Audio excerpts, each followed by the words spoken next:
Hello, my fossa paws! Today I'm going to be doing my updated How I Run My Beanie Boo eBay and Mercari businesses. I like to update this video every few months because I'm always trying to improve my process of how I ship, list, and store my items. And I always like to give you an update of how I do that because it can give you tips on if you want to start selling, and I like to share my experience. I'm going to be showing you a little bit how I list, store, and package my Beanie Boos and how I keep my Beanie Boo business running. Let's get into it. So obviously the first part to how I run my business is how and where I store my stock.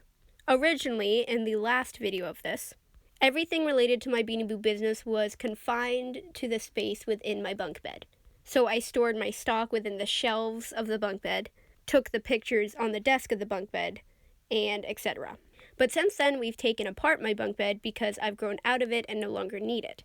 Instead, we just kept separate parts of the bunk bed. We kept the shelves of it and 2 of the whiteboards.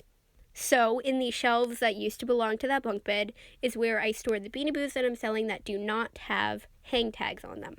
The reason why I keep my Beanie Boos that I'm selling with and without tags separate is 2 reasons. Number 1 is because I simply do not have enough space to store them all on one shelf. And number 2, it makes them easier to find. And a third bonus thing is it does not bend the tags to have them on separate shelves. Because if I were to try and shove them all into the same shelves, it just wouldn't be very organized and I could risk damaging their tags, and we obviously don't want that. So anytime that a Beanie Boo of mine sells without a tag, I go to get them here. And for the most part, I categorize it by animal. So if a dog sells, I'll know to look on the dog shelf. The tagless dog shelf, that is. And then I have a 10-foot long shelf where I store the Beanie Boos that I'm selling with tags on them. Since I downsized my collection recently, I no longer need that extra shelf space for my collection members since I no longer have as many collection members. So I have quite a few empty shelves left over that works perfectly to store my eBay stock. Originally, I would keep the Beanie Boos that I'm selling in a separate room and my collection in the other room. But it is just more practical and convenient to store all my Beanie Boos in one room, my eBay stock and my collection. That way, I can just go to one place to get all my Beanie Boo needs. It truly is a Beanie Boo vault. Now that I've shown you how I categorize and store my stock, it's time to tell you about how I list and take pictures of my stock. So when I get a new Beanie Boo to sell, I like to inspect it to make sure or to know what I'm looking for when I list it. Just make sure it's in a good condition to sell. And later on, that will determine how I price it as well. I have 2 whiteboards that used to be part of my bunk bed that I take the pictures on. And to provide good lighting, I have a ring light that I got for $10 off from Amazon. I like to take multiple angles of the Beanie Boo to just maximize the details of the Beanie Boo for the buyer. So I like to take the right and left profiles, the front and back view, as well as the condition of the tags and the condition of the eyes. And if that specific Beanie Boo has flaws such as a rip or a stain, I also make sure to picture those as well.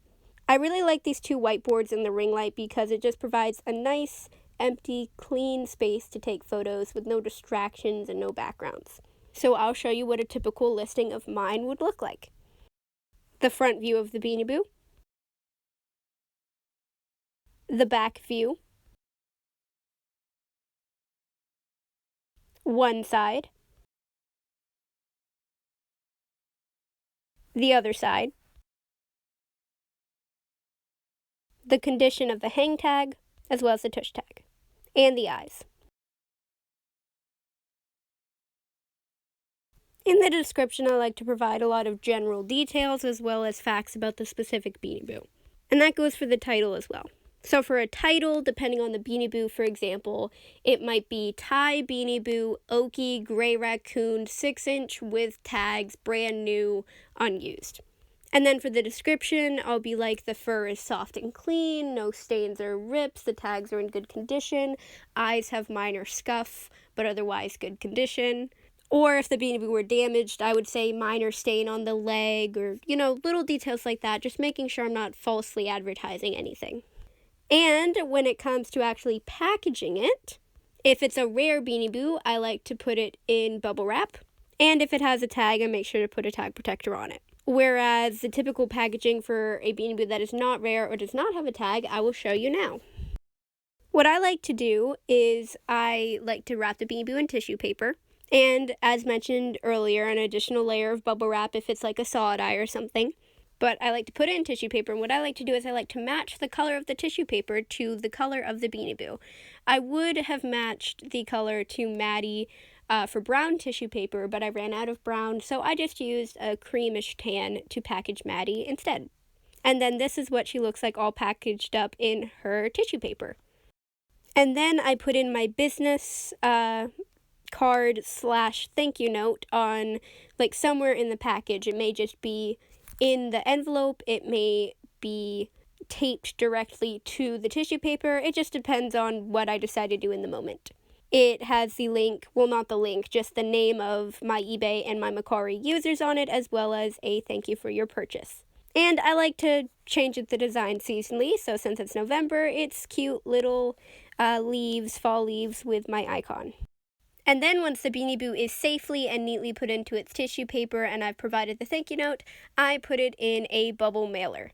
What I like to do is I buy my bubble mailers in bulk from Amazon. Typically you can get like 25 bubble mailers for like $15. I think it's a pretty good deal. And currently I'm using these cute little like gift wrap package bubble mailers. So they have a little bow on them. And then I put the shipping label on the package and try my best to ship it out as soon as possible. And there you have it. That is how I store, list, and package my eBay stock. I hope this was informative and well detailed. And I will see you in another video. Hey, hey.